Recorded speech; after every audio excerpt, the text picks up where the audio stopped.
Lorsque Marc Dubois, multimillionnaire depuis 10 ans, s'agenouilla devant la tombe de sa femme Claire au cimetière du Père-Lachaise à Paris, il crut que c'était la fin. 3 années de souffrance. 3 années de deuil de la femme qu'il avait aimée plus que sa vie. Mais alors, une jeune fille de 16 ans en haillons s'est approchée de lui et lui a murmuré des mots qui ont brisé son monde fragile. « Votre femme est vivante. Je l'ai vue hier soir. » Son cœur faillit s'arrêter. Son esprit était confus. Si Claire était vivante, alors qui avait menti? Qui avait simulé sa mort? Et surtout, où était passée sa femme bien-aimée ces 3 dernières années, tandis qu'il mourait lentement de chagrin? Paris, octobre 2024. Le cimetière du Père-Lachaise était plongé dans un brouillard automnal qui drapait les pierres tombales de marbre d'une mélancolie. Marc Dubois, 48 ans, propriétaire d'un empire immobilier valant des millions d'euros, marchait lentement parmi les tombes. Il tenait à la main un bouquet de roses blanches. C'était le 3e anniversaire de la mort de Claire et, comme chaque année, Marc était venu passer la journée entière près de sa tombe. Il portait son plus beau costume noir, le même qu'il avait porté aux funérailles de Claire, le même qu'elle lui avait offert pour leur dernier anniversaire de mariage. La tombe de Claire Dubois était l'une des plus belles du cimetière, du marbre blanc de Carrare, une photo encadrée immortalisant son sourire radieux et une inscription qui disait « Épouse et mère bien-aimée. Ton sourire illumine toujours nos journées. » Marc s'agenouilla devant la pierre tombale et déposa délicatement les roses. Ses mains tremblaient tandis que ses doigts effleuraient la photo de Claire. À 38 ans, elle était la plus belle femme qu'il ait jamais connue, des cheveux bruns qui brillaient au soleil, des yeux d'un vert profond comme la mer, et un sourire capable de lui faire oublier tous les problèmes du monde. « Bonjour, mon amour », murmura Marc d'une voix brisée. « Tant d'années ont passé, et je n'arrive toujours pas à accepter que tu ne sois plus là. » Ces 3 dernières années, Marc n'était plus que l'ombre de lui-même. Ses affaires continuaient, certes, mais il avait perdu tout intérêt pour tout. Il ne sortait plus, ne voyait plus ses amis et n'avait jamais croisé une autre femme. Claire avait été son monde, et sans elle, tout avait perdu son sens. Léa a tellement grandi, continua-t-il doucement en s'adressant à la photo. Elle a maintenant 15 ans, elle étudie dur, elle est si belle, tout comme toi. Parfois, quand elle me regarde avec tes yeux, l'espace d'un instant, j'ai presque l'impression que tu es revenu. De la poche intérieure de sa veste, Marc sortit une lettre froissée la même qu'il lisait chaque année ce jour-là. C'était le dernier mot que Claire lui avait écrit avant l'accident. Marc, mon amour. Je sais que nous avons été distants ces derniers temps, mais je veux que tu saches que je t'aime plus que la vie elle-même. Il y a des choses que je dois te dire, des secrets que j'ai gardés pour te protéger. Mais bientôt, tout s'arrangera et nous pourrons être heureux comme avant. Je t'aime pour toujours. Claire. Pendant 3 ans, cette lettre l'avait tourmentée. Quel secret avait-elle voulu lui confier? Quelle vérité avait-elle emporté dans sa tombe? Alors que Marc s'apprêtait à se lever, il entendit des pas légers derrière lui. Il se retourna et vit une jeune fille d'environ 16 ans, maigre, vêtue de vêtements déchirés et sales. Ses cheveux étaient emmêlés. Elle ressemblait à l'une de ces innombrables enfants sans abri qui survivent dans les rues de Paris. « Excusez-moi, » dit timidement la jeune fille. « Êtes-vous Marc Dubois ?» Marc la regarda, perplexe. « Oui, c'est moi. »« Qui es-tu » La jeune fille s'agita nerveusement, regardant autour d'elle comme si elle avait peur d'être vue. « Je m'appelle Sophie. J'ai quelque chose à te dire. Quelque chose de très important. »« Ce n'est pas le moment, mon petit, » répondit doucement Marc. « Je rends visite à ma femme. »« C'est précisément de votre femme que je dois vous parler, » insista Sophie en s'approchant. « Claire Dubois. » Marc sentit son cœur bondir. Il la fixa du regard. « Que as-tu dit? Le nom de ma femme ?» Sophie baissa la voix jusqu'à murmurer. « Parce que ta femme est vivante. Je l'ai vue hier soir. » Le monde de Marc s'arrêta net. Son souffle se coupa. Il regarda la fille comme un fantôme. « Qu'est-ce que vous avez dit? » Votre femme. Claire est en vie, répéta Sophie avec plus de fermeté. Je l'ai vue hier soir dans une maison de Belleville. Elle allait bien. Marc se releva d'un bond et attrapa Sophie par les épaules. C'est impossible. Tu es folle. Ma femme est morte il y a 3 ans. J'étais à son enterrement, je l'ai vue dans le cercueil. Non, monsieur, je vous en prie, écoutez-moi, dit Sophie en se libérant de son emprise. Je vis dans la rue depuis la mort de mes parents. Je connais chaque recoin de cette ville. Il y a 3 jours, j'ai vu une femme distribuer de la nourriture. Quand je l'ai regardée, j'ai su que j'avais déjà vu son visage. Je l'avais vu dans les journaux d'il y a 3 ans. Les jambes de Marc cédèrent. Il s'assit lourdement sur un banc de marbre près de la tombe, secouant la tête. C'est impossible. Claire est morte dans un accident de voiture. La voiture a explosé. Ils ont retrouvé ses restes. Monsieur Dubois, dit doucement Sophie en s'asseyant à côté de lui. Je sais ce que j'ai vu. Cette femme, elle m'a donné à manger. Et quand je lui ai demandé son nom, elle a hésité. Puis elle a dit qu'elle s'appelait Marie. Mais je l'ai reconnue. C'était elle. Même si c'était vrai, ce qui n'est pas le cas, murmura Marc d'une voix caverneuse, pourquoi te croirais-je? Tu n'es qu'une SDF. Tu veux sans doute de l'argent. Sophie ne dit rien. De la poche déchirée de sa veste, elle sortit délicatement un petit objet doré. Elle le lui tendit. C'était une boucle d'oreille. Marc eut le souffle coupé. Ses mains tremblaient lorsqu'il la prit. C'était la boucle d'oreille qu'il avait offerte à Claire pour leur dernier anniversaire, un petit cœur en or gravé des mots suivants. MC pour toujours. Elle l'a laissé tomber, murmura Sophie. Elle l'a lâché en s'enfuyant. Elle a entendu les sirènes. Je l'ai ramassé. La voix de Marc se brisa alors qu'il serrait la boucle d'oreille contre sa poitrine. Où as-tu eu ça, balbutia-t-il. Je vous l'ai dit, c'est cette femme qui a été choisie hier soir, cette femme dont vous dites qu'elle est morte. Marc regarda la boucle d'oreille, puis la tombe, puis de nouveau Sophie. Son esprit rationnel lui disait que c'était impossible, mais ce petit cœur doré était la preuve que quelque chose clochait. Si Claire était en vie, dit Marc d'une voix brisée, cela voudrait dire que quelqu'un a simulé sa mort. Mais pourquoi? Je l'ignore, monsieur. Je ne sais que ce que j'ai vu. Marc se releva à nouveau, cette fois avec détermination. Emmène-moi à elle. Emmène-moi à l'endroit où tu l'as vue. Je ne sais pas si elle est toujours là. Elle avait l'air effrayée, comme si elle fuyait quelqu'un. Je m'en fiche. Je dois connaître la vérité. Sophie hésita. Monsieur Dubois, si votre femme est vraiment en vie et que quelqu'un l'a fait disparaître, cela signifie qu'elle est en danger. Et nous pourrions l'être aussi, si nous commençons à poser des questions. Marc regarda la photo de Claire sur la tombe.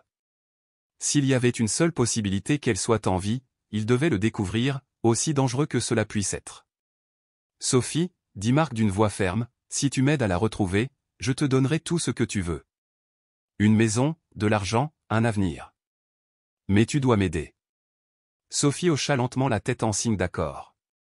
Mais il faut être prudent. Je soupçonne que cette histoire est bien plus complexe qu'il n'y paraît. En quittant le cimetière, Marc ne savait pas que leur conversation avait été entendue par quelqu'un caché derrière une tombe, quelqu'un qui savait maintenant que le secret était sur le point d'être découvert. Marc conduisait sa BMW à travers les rues de plus en plus dégradées menant à Belleville, l'un des quartiers les plus pauvres de Paris. Sophie, assise à côté de lui indiquait le chemin avec une nervosité croissante. C'est ici, dit Sophie, lorsqu'elles s'arrêtèrent devant un immeuble délabré des années 1970. 5e étage. Appartement 15. Marc contemplait le bâtiment gris aux vitres brisées et aux graffitis sur les murs. Il était impossible d'imaginer Claire, habituée au luxe de leur hôtel particulier de Neuilly, vivre dans un endroit pareil. Ils montèrent l'escalier sombre et malodorant. Ils atteignirent enfin l'appartement. Une porte en bois écaillée, sans nom sur la plaque. Marc hésita un instant, puis frappa doucement. Pas de réponse. Il frappa plus fort. Visiblement, c'était Marc. Ils entendirent un mouvement rapide à l'intérieur de l'appartement, puis le bruit d'une fenêtre qui s'ouvrait. Sophie courut à la fenêtre de l'escalier et regarda dehors. Elle s'est enfuie, cria-t-elle dans la cour intérieure. Marc n'y réfléchit pas à 2 fois. Il dévala les escaliers, quitta le bâtiment et se précipita vers la cour. Il aperçut une silhouette féminine franchir une porte à l'arrière. L'espace d'un instant, la femme se retourna. Même de loin, même avec ses cheveux courts décolorés, même dans ses vêtements négligés, Marc la reconnut. C'était Claire. Claire, cria Marc de toutes ses forces. La femme s'arrêta un instant, comme si le son de sa voix la frappait comme un éclair. Leurs regards se croisèrent, l'espace d'une seconde qui sembla éternelle. Puis Claire reprit sa course et disparut entre les bâtiments. Marc resta immobile dans la cour, le cœur battant si fort qu'il en avait mal. Elle était vivante. Claire était vivante. Sophie le rejoignit, essoufflée. « Tu l'as vue ? » ?»« Oui, » murmura Marc. C'était elle. Était-ce vraiment elle? Ils retournèrent à l'appartement. Marc ouvrit la porte d'un coup de pied. L'appartement était petit et misérable, un lit double, une kitchenette, une salle de bain minuscule. Mais sur le lit, il y avait des vêtements de femme. Et sur la table de nuit, une photo. Marc a pris la photo et le monde a tourné.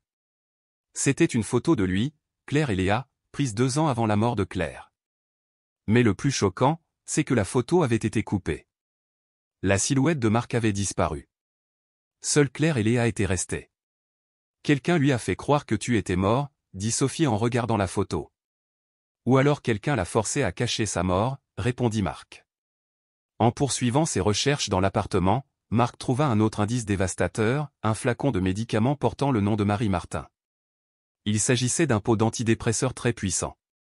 Marc Dubois. Ils se retournèrent. Sur le seuil se tenait un homme d'une 50aine d'années, élégamment vêtu, avec un sourire froid qui n'atteignait jamais ses yeux.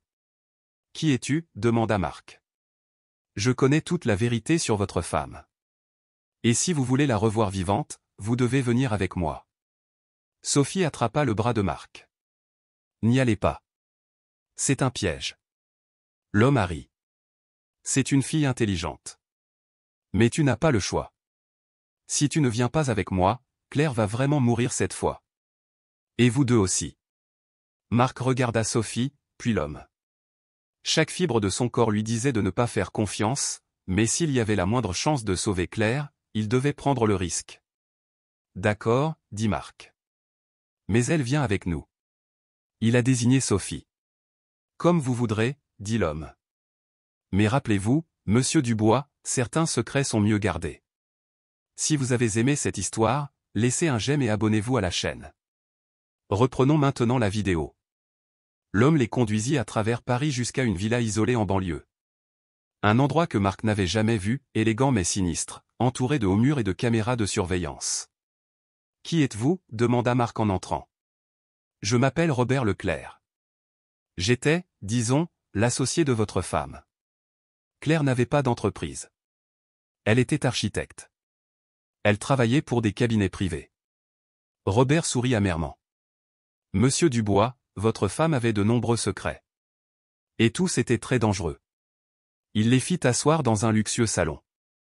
Au mur, des photos de Claire dans des situations que Marc ne reconnaissait pas, Claire discutant avec des hommes en costume, Claire signant des documents, Claire dans des endroits qui ressemblaient à des bureaux de banque. Suisse. Il y a 3 ans, commença Robert. Votre femme était impliquée dans un réseau de blanchiment d'argent sale. J'étais l'intermédiaire entre elle et des, disons, investisseurs internationaux peu recommandables. Marc sentit son monde s'effondrer à nouveau. Tu mens. Claire n'aurait jamais fait une chose pareille. Votre femme avait des dettes de jeu à 5 millions d'euros, monsieur Dubois. Des dettes envers des gens qui n'acceptent pas les retards de paiement. Claire n'a pas joué. Elle jouait en ligne, sur des sites illégaux. Au poker. Au casino virtuel. À Paris. Elle a perdu tout son argent. Puis elle a commencé à utiliser les comptes de l'entreprise familiale. Quand elle a découvert que vous étiez sur le point de découvrir les mouvements bancaires suspects, elle a accepté de nous aider. Marc se leva furieux et cria « Où est ma femme ?» Robert appuya sur un bouton de la télécommande. Une vidéo en direct apparut sur un écran. Claire était dans une pièce blanche, assise sur une chaise, les mains liées. Elle semblait droguée et confuse. « Claire !» cria Marc. Robert monta le son. Ils entendirent la voix faible et distante de Claire murmurer « Marc. Marc, je suis désolé. J'ai tout gâché. Je t'ai menti pendant des années. L'argent, tout cet argent, c'était pour protéger Lésa. » « Protéger Lésa de quoi ?» demanda Marc d'une voix tremblante. Sur l'écran, Robert éteignit la vidéo. Il se tourna vers Marc. « Monsieur Dubois, voyez-vous, votre fille n'est pas votre fille. » Le silence dans la pièce était assourdissant. Léa, c'est ma fille. Et celle de Claire. On a eu une relation il y a 20 ans, avant que Claire ne t'épouse. Quand Claire a commencé à s'endetter, je lui ai fait une proposition, simuler sa mort et venir vivre avec moi, sinon je révélerai la vérité sur Léa. Marc avait l'impression que quelqu'un lui avait arraché le cœur de la poitrine. Léa n'est pas, ma fille? Claire a choisi de te protéger de la douleur de la vérité. Elle a simulé sa mort avec mon aide. Mais maintenant, elle en a assez de cette vie, et elle veut revenir. Le problème, c'est qu'elle en sait trop sur nos liaisons. Sophie, restée silencieuse jusque-là, se leva brusquement. Menteur, dit-elle. Robert la regarda, surpris. Je connais Léa. On va au même lycée, même si elle ne s'en rend pas compte, car on est dans des classes différentes. Et Léa. Léa est identique à son père. Elle a les mêmes yeux, le même nez, la même expression. Elle ne te ressemble pas du tout, Robert. Tu ne peux pas savoir ça, balbutia Robert. De plus, poursuivit Sophie d'une voix ferme, si Claire avait vraiment des dettes de jeu, pourquoi toutes ses cartes de crédit étaient-elles encore actives à sa mort? Pourquoi M. Dubois n'a-t-il jamais reçu de demande de paiement de ses créanciers? Marc regarda Sophie avec reconnaissance. La fille avait raison. Robert se leva nerveusement. Ça n'a plus d'importance. Vous en savez tous les deux trop. Claire, demanda Marc d'une voix menaçante, où est-elle? Elle est en sécurité. Et elle le restera, si tu fais tout ce que je te dis. Mais Robert ne savait pas que Sophie avait un plan. Pendant que Robert était au téléphone dans la pièce d'un accent grave côté, Sophie s'approcha de Marc et lui murmura. Je sais qui est vraiment cet homme. Mon père était détective privé avant de mourir. Il enquêtait sur Robert Leclerc pour chantage contre des femmes mariées fortunées. Marc sentit la colère exploser en lui. Alors Claire. Claire est une victime, souffla-t-il. Robert est revenu dans la pièce. J'ai parlé à mes associés. Claire a assez vécu, et vous aussi. Robert a sorti une arme de sa veste. Mais Sophie lui lança un vase, le frappant en pleine tête. Marc se jeta sur lui, luttant pour s'emparer de l'arme. Pendant la bagarre, il donna un coup de pied, brisant une vitre. Robert tomba au sol, sonné. Vite, cria Sophie. Il faut retrouver Claire. Au sous-sol, ils ont trouvé Claire assise sur une chaise, fortement sous sédatif. Claire. Marc la secoua doucement. C'est Marc. Je suis là. Je suis là pour te ramener chez toi. Claire ouvrit lentement les yeux. Marc. C'est vraiment toi. Oui, mon amour. Je suis là. Claire s'est mise à pleurer. Il m'a forcé, il a dit qu'il te ferait du mal à toi et à Léa. Sophie se tenait près de la porte, alerte. J'entends des sirènes, dit-elle. J'ai appelé la police. Ils refusent de quitter la villa. Quelques instants plus tard, des voitures de police sont arrivées. Robert Leclerc a été arrêté, ainsi que ses complices. 2 mois plus tard, le manoir de Nileswood était à nouveau plein de vie. Claire se remettait lentement du traumatisme avec l'aide d'un psychologue et l'amour de sa famille. Léa avait accueilli le retour de sa mère avec des larmes de joie. Sophie vivait désormais avec eux. Marc lui avait proposé de faire partie de leur famille, et elle avait accepté. « Comment as-tu survécu » demanda Marc à Claire un soir. « Je pense à toi et à Léa » murmura Claire doucement. « Robert m'a fait croire que si je m'enfuyais, il vous tuerait tous les deux. Il m'a même montré de fausses photos de vos funérailles. J'ai cru vous avoir perdu à jamais. » Marc l'embrassa tendrement. « Claire, tu étais une victime. Il n'y a rien à pardonner. Robert avait découvert certains de mes mauvais placements et avait commencé à me faire chanter. Je n'ai jamais joué, comme il le prétendait. » Ce soir-là, la famille était réunie, Marc, Claire, Léa et Sophie. « Papa, dit Léa, demain je vais au cimetière, pour enlever la pierre tombale de maman. » Eh bien, dit Marc, maintenant c'est un symbole de renaissance. Sophie parlait doucement. Monsieur Dubois, ce jour-là au cimetière, vous m'avez cru immédiatement. Pourquoi? Marc sourit. Parce que le véritable amour ne meurt jamais, Sophie. Il est peut-être caché, mais il ne meurt jamais. Claire prit les mains de Marc et Sophie. Et grâce à une fille courageuse, notre amour a trouvé le chemin de la maison.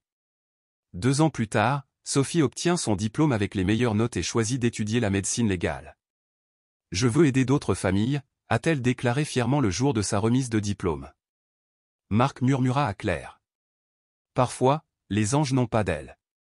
Parfois, ils ont juste le courage de dire la vérité. Leur histoire a prouvé que le véritable amour peut surmonter n'importe quelle tromperie. Que la vérité a toujours la force d'émerger. Et que parfois, les sauveurs surgissent des situations les plus inattendues. Si cette histoire vous a ému aux larmes, si vous croyez que le véritable amour peut surmonter toute tromperie et que la vérité a toujours la force d'émerger, laissez un petit cœur ci-dessous. Je veux avoir de tes nouvelles. Avez-vous déjà eu l'impression que quelque chose d'important vous était caché? Croyez-vous que l'instinct du cœur est plus fort que le témoignage des yeux? Racontez-moi vos histoires de vérité cachée et de retrouvailles miraculeuses dans les commentaires. Si cette histoire vous a touché, aimez-la. Si vous croyez que le véritable amour ne meurt jamais, abonnez-vous pour ne rien manquer d'une histoire qui prouve que la vérité triomphe toujours. Partagez ceci avec quelqu'un qui a besoin de croire que les miracles existent encore. Ajoutez, la vérité finit toujours par éclater, si vous croyez aussi qu'aucun secret ne peut rester caché éternellement. N'oubliez pas, peu importe l'ampleur des mensonges, leur complexité ou la puissance de ceux qui les racontent, le véritable amour et la vérité ont toujours la force d'émerger. Et parfois, ce sont les personnes les plus humbles et les plus courageuses qui mettent en lumière ce que d'autres voudraient garder caché. Rendez-vous dans la prochaine vidéo, avec une autre histoire qui vous fera croire à la force de l'amour et du courage. Je vous aime, famille du cœur.